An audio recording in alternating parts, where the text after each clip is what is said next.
Hello, everyone, and welcome to another episode of Mythlook with your host Nitin Nair. I'm really excited today because we are exploring a brand new field of mythology, or not a field, more like a culture in terms of mythology. We are deep diving into Southeast Asian culture and countries and traditions, and this is our first feature of the immensely wonderful, fantastical world of Thai mythology.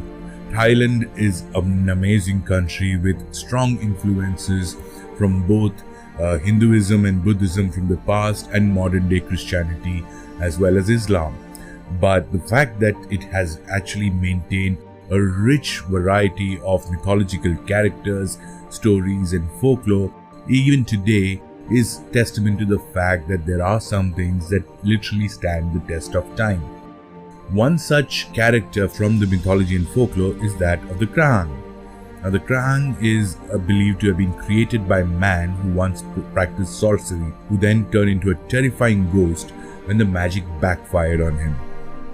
The Krahang is a normal man during day who transforms into a ghost at night. Once again, we see this recurring feature where a person is a normal human being during the day but then transforms into something at night. Much similar to the Babi Nekpet, whom we discussed in an earlier episode, and the common story of the werewolf who once again transforms into a wolf at the sight of the full moon. Now, the Krahang is a flying man who uses a large pair of rice winnowing baskets known as a kradong to fly in rural areas of Thailand. It is also often shown as riding on the traditional wooden rice pounder Samtam khao. They are depicted as being shirtless and wearing only the traditional Thai loincloth. Many modern Thai people today believe the Krahang to be more of a superstition rather than traditional mythology or based out of the traditional Thai religions. But even if it is considered or meant to be looked upon as superstition, it has a very important part in the overall cosmology, pantheon, the folklore and the belief system of this region.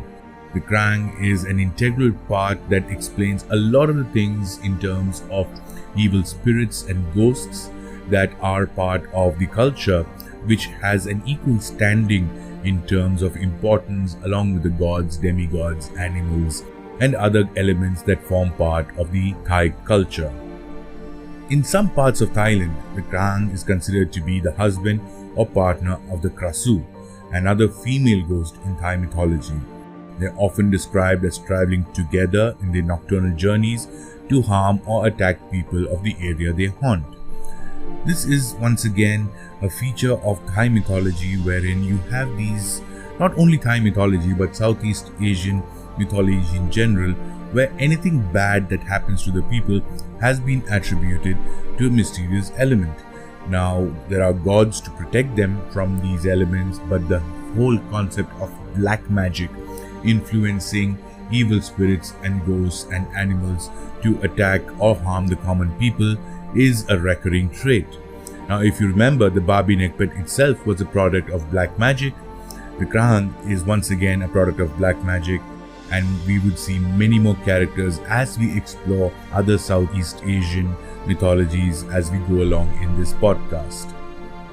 In terms of powers and abilities, the Krahang has the ability to fly, which it uses to terrorize the villages. They are sometimes depicted as being bloodthirsty and attack animals, although the primary diet consists of filth, garbage, and human waste. In modern day, the Krahang is a popular character in films, cartoons, anime, and video games. The Thai people also love to dress up as Krahang for occasions and festivals, which once again talk about the victory of good over evil, and they also have good luck charms and other blessings in their homes to ward off the effects of the Krahang. Although harmless to human beings, it is considered to be a nuisance, mainly because it travels with the Krasu, who is actually a little bit more of a harm to the human race. Now, going forward, we will be exploring other elements of Thai mythology as well, and you would see the recurring occurrence of black magic playing a very strong part in the whole build-up of the characters and how they are positioned within the cosmology of Southeast Asian mythology. Thank you very much for tuning in. This was another short episode because it is more of a cultural belief rather than an extended character in the mythology. We would be interlacing these characters among the other more prominent gods, demigods, hybrids and mortals, just so to mix things up a bit and give you a flavor of what these mythologies are actually meaning in the grand scheme of things.